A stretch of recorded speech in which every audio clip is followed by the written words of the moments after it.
اللہ کے نبی صلی اللہ علیہ وسلم مدینہ میں تھے تو جبریل انسانی شکل میں آئے اور آپ کے سامنے التحیات کی شکل میں بیٹھ گئے اور آ کر آپ سے پوچھا مل اسلام، یا رسول اللہ اسلام کیا ہے؟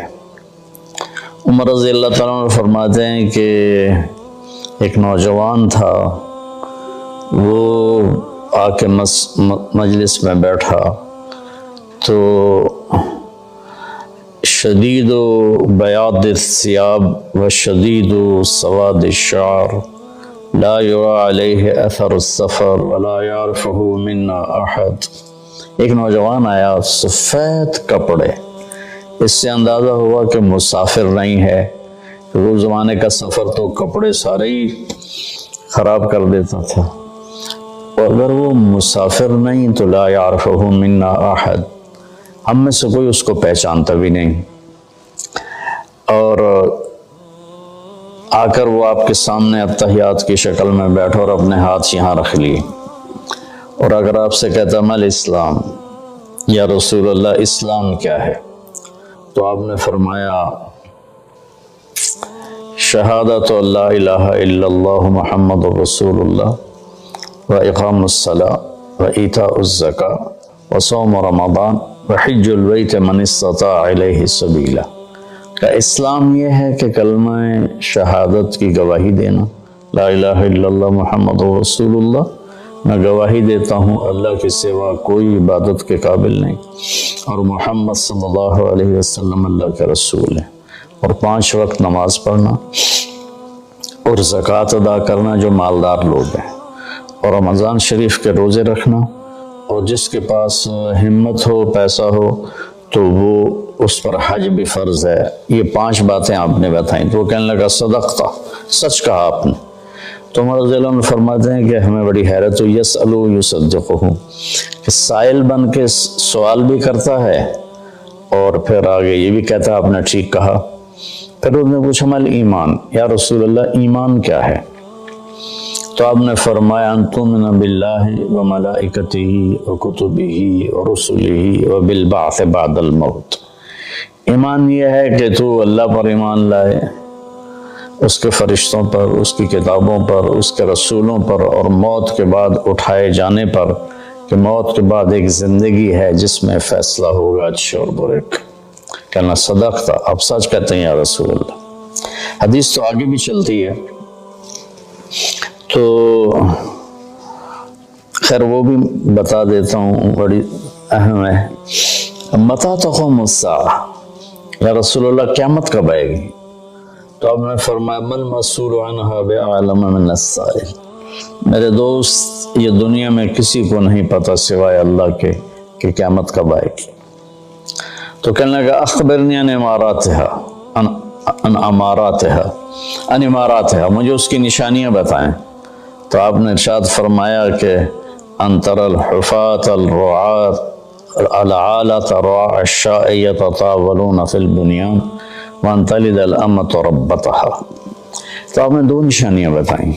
فرمایا جب تو دیکھے عرب کے بدو ننگے پیر چلنے والے اور بکریاں چرانے والے بڑی بڑی بلڈنگوں کے مالک بن جائیں اور ایک دوسرے کے ساتھ مقابلہ کریں، میری بلڈنگ کی منزلیں زیادہ ہیں، اس کی کم ہیں، اس کی کم ہیں، میری زیادہ ہیں، ایک یہ بتائی۔ اور دوسری یہ بتائی جب تو یہ دیکھے کہ بیٹیاں بھی ماؤں کو ذلیل کرنے لگ جائیں، خاص طور پر بیٹی کا ذکر کیا کہ بیٹے عام طور پر زیادہ سرکش ہوتے ہیں اور بیٹیاں اکثر دھیمے مزاج پر ہوتی ہیں، ماؤں کا ساتھ دیتی ہیں۔ تو آپ نے فرمایا خاص طور پر جب بیٹیاں بھی ماؤں کو ذلیل کریں، بیٹیاں بھی عزت نہیں کریں گی اور ان کو ذلیل کریں گی، تو بس پھر سمجھو کہ قیامت قریب ہے۔ اس کے بعد وہ اٹھے اور چلے گئے۔ پھر آپ نے حضرت عمر سے فرمایا بعد میں کہ جانتے ہو یہ کون تھا؟ کہا جی نہیں۔ کہا یہ جبریل تھے جو تمہیں دین سکھانے کے لیے آئے تھے، سوال کی شکل میں۔ تو یہاں اسلام کا جواب آتا ہے 5 ارکان، اور ایمان کا جواب آتا ہے 5 عقیدے۔ اللہ پر، ملائکہ پر، کتابوں پر، رسولوں پر اور موت کے بعد کی زندگی پر۔ یہ 5 یہ اور 5 ہو، یہ ایمان 5 عقیدے اور اسلام 5 اعمال۔ لیکن آخری حج میں جب اسلام مکمل ہو چکا ہے، پورا دین نازل ہو چکا ہے، الیوم اکملت لکم دینکم واتممت علیکم نعمتی ورضیت لکم الاسلام دینا، یہ عرفات میں یہ آیت نازل ہو چکی ہے اور دین کے مکمل ہونے کی خوشخبری دی جا رہی ہے۔ صرف اسی امت کو یہ خوشخبری ملی اور کسی کو نہیں ملی۔ تو وہاں عمر بن عبسہ رضی اللہ تعالیٰ عنہ ایک صحابی ہیں جو حج میں ہی شریک ہوئے۔ پہلے مکہ میں آئے تھے تو آپ نے کہا ہم بہت کمزور ہیں، ابھی چلے جاؤ، جب اللہ ہمیں طاقت دے گا پھر آ جانا۔ تو یہ کلمہ پڑھ کے چلے گئے اور پھر یہ آئے جب آپ حج میں تھے تو انہوں نے حجۃ الوداع میں سوال کیا۔ کس جگہ پر یہ ہو سکتا کہیں لکھا ہو، مجھے یاد نہیں، کہ یا رسول اللہ مل اسلام۔ اب جبریل مل اسلام اور یہ بھی کہہ رہے ہیں مل اسلام۔ جبریل کے جواب میں 5 اعمال، کلمہ، نماز، روزہ، حج، زکوٰۃ۔ یہاں کیا ہو رہا ہے؟ مل اسلام، یا رسول اسلام کیا؟ اب اسلام مکمل ہو چکا ہے۔ جبریل، حدیث جبریل میں پہلی بنیاد کو بتایا ہے کہ یہ 5 اعمال بنیاد اسلام ہیں، یہ نہ ہو تو اسلامی نہیں ہے۔ اب یہاں اس کی آخری چھت کو بتایا جا رہا ہے کہ چھت جو مکمل ہوتی ہے تو گھر کہلاتا ہے، چھت نہ ڈالی گئی ہو تو گھر نہیں ہوتا، رہنے کے قابل نہیں ہوتا، نہ خود رہ سکتا ہے مالک، نہ کسی کو بلا سکتا۔ جب وہ چھت ڈال لیتا ہے تو خود بھی رہتا ہے، مہمانوں کو بھی بلاتا ہے۔ تو اب یہ جو حدیث پاک ہے نا، یہ اسلام کی آخری چوٹی کو بتا رہی ہے۔ وہ کہتا ہے مل اسلام، ایک اس قسم کا سوال ہے، جواب 2 ہیں۔ آپ نے کہا اطعام الطعام ولین الکلام، اسلام ہے کھانا کھلانا اور میٹھا بول بولنا۔ سبحان اللہ، اللہ تعالیٰ کو سخاوت پسند ہے، سخی سے اللہ کو پیار ہے، چاہے وہ فاسق ہی کیوں نہ ہو، اور بخیل سے اللہ تعالیٰ کو پیار نہیں ہے، چاہے وہ تہجد گزاری کیوں نہ ہو۔ جو پیسے کا پجاری ہے، یحسب مالہ اخلد ان مالہ اخلد جمع مالا وعدد، تو یہ اللہ کو انتہائی ناپسند ہے جو پیسے جوڑ کے نہ اپنے اوپر خرچ کرتا ہے، نہ بچوں پہ خرچ کرتا ہے، بس مال بڑھا رہا ہے، کاروبار بڑھائے جا رہا ہے۔ تو یہ اللہ سے اس کی دوستی کبھی نہیں ہو سکتی۔ تو اطعام الطعام، کھانا کھلانا، ولین الکلام، اور نرم بول بولنا، نرمی والا بول بولنا، نرمی والا بول بولنا، نرمی والی گفتگو کرنا، یہ اسلام کی انتہا ہے۔ تو کھانا تو بہت لوگ کھلاتے ہیں، لیکن زبان کا بول نرم ہو، میٹھا ہو، یہ امت سے نکل گیا ہے، کم از کم بر صغیر سے تو نکل گیا ہے۔ باقی دنیا بھی پھرا ہوں، دست و گریباں ہیں اور پیچھے زبان کا بول ہے، رشتے ٹوٹ رہے ہیں، محبتیں ختم ہو رہی ہیں اور خاندان بکھر رہے ہیں۔ اس کے پیچھے کہیں جائیداد کے جھگڑے بھی ہیں، لیکن زیادہ جس چیز نے آگ لگائی ہے وہ ہے یہ زبان کا بول۔ میرے نبی نے حضرت معاذ بن جبل رضی اللہ عنہ سے فرمایا، معاذ تمہیں ساری شریعت کا خلاصہ بتاؤں؟ تو انہوں نے کہا جی کیا ہے؟ تو آپ نے ایسے کیا، یہ دیکھیں میری 2 انگلیاں، اور ان زبان کو اس طرح کر کے پکڑا، ایسے نہیں پکڑا، ایسے پکڑا، ایسے کہ غلط بول پر اس کو کاٹ دو، نفرت والے بول پر اسے کاٹ دو، دل دکھانے والی بات پر اسے کاٹ دو، چپ ہو جاؤ، خاموش ہو جاؤ۔ خاموشی بہت بڑا عمل ہے۔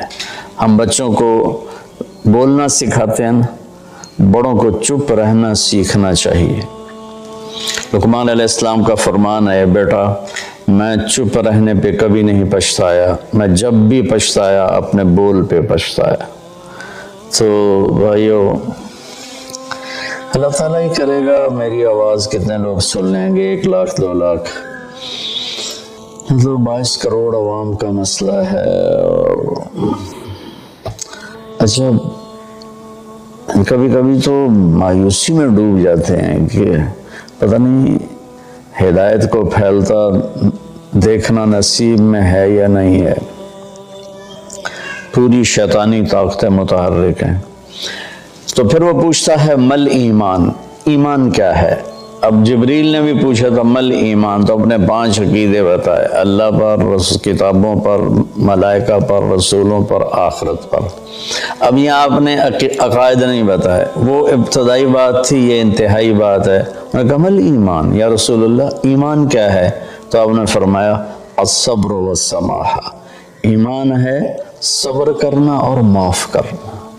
یہ دونوں چیزیں بھی ختم ہو چکی ہیں۔ صبر ایمان کا لازمی جزو ہے، اور ہر ایمانی صفت کا لازمی جزو ہے۔ ایک دفعہ میں نے قرآن سے دیکھا تو کوئی ایمانی صفت ایسی نہیں جس کے ساتھ اللہ نے صبر کو ذکر نہ کیا ہو۔ صبر ہمارے ایمان میں ایسے ہے جیسے ہمارے جسم میں خون ہے، خون نکال دو آدمی مر جاتا ہے، یا پانی ہے، پانی نکال دو تو آدمی مر جاتا ہے، جو زیادہ ڈائریا بڑھ جائے تو اس سے موت واقع ہو جاتی ہے۔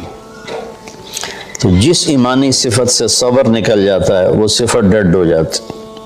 تو بھائی وہ صبر کر، قیامت کے دن اعلان ہوگا فَلْيَكُنْ مَحْلُ الصَّبْرِ، صبر کرنے والے کھڑے ہو جاؤ۔ تو ایک چھوٹی سی جماعت کھڑی ہوگی، انہیں کہا جائے گا جاؤ جنت میں۔ ابھی حساب شروع نہیں ہوا ہوگا کہ وہ جنت کی طرف چلیں گے، تو فرشتے سامنے آ جائیں گے، وہ بھی اللہ کی منشا کہ ان کا مقام کو دکھانا چاہتے ہیں۔ وہ کہیں کدھر جا رہے ہو؟ کم جنت میں، کبھی حساب تو شروع ہوا نہیں۔ وہ کہیں گے ہمارا حساب ہے ہی نہیں۔ فرشتے پوچھیں گے تو تم کون لوگ ہو؟ کہیں گے ہم صبر والے، اس میں مرد اور سارے شامل ہوں گے۔ جس نے بھی صبر کے ساتھ اپنا وقت گزارا، اپنے ہونٹوں کو سی لیا، پی جائے ایام کی تلخی کو بھی ہنس کے ناصر، غم کو سہنے میں بھی قدرت نے مزہ رکھا ہے، تو وہ کہیں گے ہم صبر والے ہیں۔ وہ کہیں گے تمہارا کیا صبر تھا؟ تو کہنے لگے ہم اللہ کے فرمان پر جمیں اور صبر کے ساتھ جمیں، اپنے نفس کو بے قابو نہیں ہونے دیا، اللہ کی نافرمانی سے بچے اور صبر کے ساتھ ڈٹے رہے، اپنے نفس کو بے لگام نہیں ہونے دیا۔ وَصَبَّرْنَا عَلَى الْبَلَاءِ، اور اللہ کی طرف سے کوئی آزمائش آئی تو ہم نے اس پہ شکر ہی کیا، صبر ہی کیا۔ وہ کہیں گے انطلقوا فَنِعْمَ أَجْرُ الْعَامِلِينَ، آپ چلیے تشریف لے چلیے، آپ VIP لوگ ہیں، آپ کا کوئی حساب نہیں ہے۔ تو اب وہ پوچھ رہا ہے اسی سوال کو مل ایمان، ایمان کیا ہے؟ تو آپ فرما رہے ہیں صبر کرنا اور معاف کرنا۔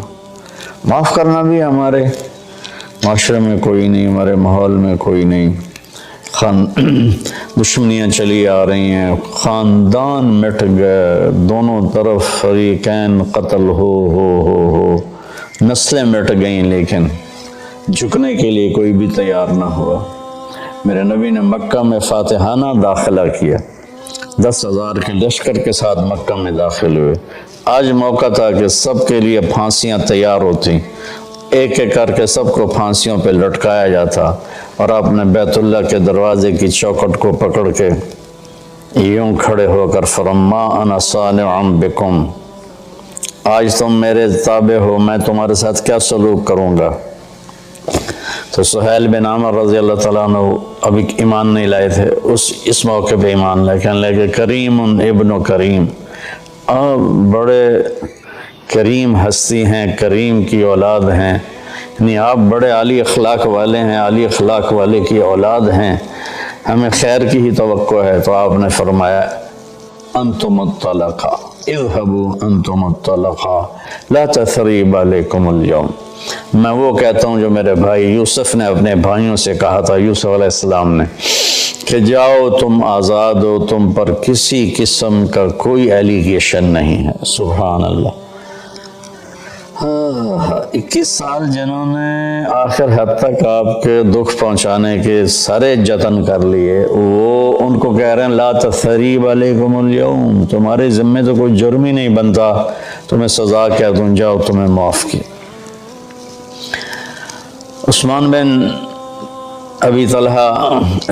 طلحہ رضی اللہ تعالیٰ عنہ کے پاس بیت اللہ کی چابی تھی، خاندانی طور پر آج بھی اسی خاندان میں چلی آ رہی۔ تو جب آپ مکے میں تھے تو آپ نے ایک دن عثمان بن طلحہ سے کہا میرے بھائی یہ ذرا بیت اللہ کا دروازہ تو کھول دے، میں اندر جانا چاہتا ہوں۔ لیکن اس نے اتنی بری طرح آپ کو ڈانٹا اور اتنی بری طرح آپ سے پیش آیا، لیکن آپ کے ماتھے پر ذرا بل نہیں پڑا۔ آپ نے کہا اچھا چلو، وہ کیا دن ہوگا جس دن یہ چابی میرے ہاتھ میں ہوگی، میں جسے چاہوں گا دوں گا۔ وہ کہنے لگا وہ دن قریش کبھی نہیں دیکھیں گے۔ جب مکہ فتح ہوا تو آپ نے عثمان بن طلحہ کہنے لگے آج میں تو قتل کر دیا جاؤں گا، تو وہ چھپ گئے۔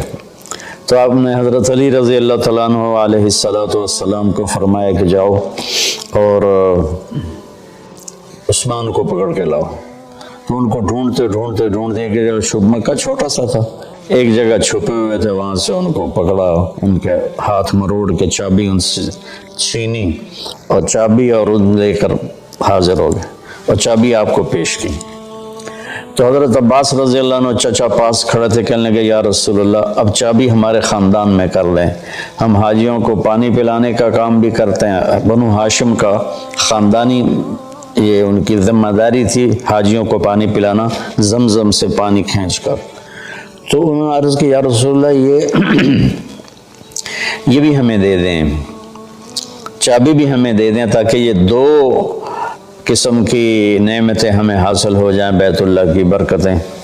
آپ نے حضرت عباس کو کوئی جواب نہیں دیا، آپ نے چابی ایسے پکڑ کا عثمان یوں کھڑے ہوئے تھے، ایسے ان کا سر اوپر نہیں اٹھ رہا تھا، کہا عثمان، تو نے شرمندگی کی سایوں سر اٹھایا، کہا یہ کیا ہے؟ وہ خاموش رہے، کہا دیکھئے وہ چابی ہے جو میں نے کہا تھا، وہ کیا دن ہوگا جب یہ میرے ہاتھ میں ہوگی، اور یہ لو میں تیرے ہاتھ میں پکڑا رہا ہوں، قیامت تک یہ چابی تیری نسل میں رہے گی، کبھی تجھ سے کوئی لے نہیں سکے گا۔ سبحان اللہ۔ اب اس کا سلوک دیکھیں اور اللہ کے محبوب کا سلوک دیکھیں، کتنا تضاد ہے، کتنا فرق ہے۔ تو عثمان رضی اللہ عنہ کی اولاد نہیں تھی، تو چابی ان کے بھائی شیبہ بن طلحہ کی طرف منتقل ہوئی، اور وہ چابی آج تک چلی آ رہی ہے شیبہ بن طلحہ رضی اللہ عنہ کی نسل میں۔ اس کے بعد اس نے پوچھا ای الاسلام افضل، سب سے اعلیٰ درجے کا اسلام کیا ہے؟ آپ نے جواب دیا تھا کہ ای الایمان افضل، اس کا بھی آپ نے جواب دیا کہ انہوں نے پہلے پوچھا اسلام کیا ہے، پھر پوچھا ایمان کیا ہے، پھر پوچھا سب سے بہترین اسلام کیا ہے؟ تو آپ نے فرمایا من سلم المسلمون من لسانہ و یدہ، جو کسی مسلمان کو ہاتھ اور زبان سے تکلیف نہ پہنچائے، یہ سب سے بڑے ایمان والا ہے، سب سے بڑے اسلام والا ہے۔ پھر اس نے پوچھا سب سے بڑا ایمان کیا ہے؟ تو آپ نے کہا اچھے اخلاق، حسن الاخلاق۔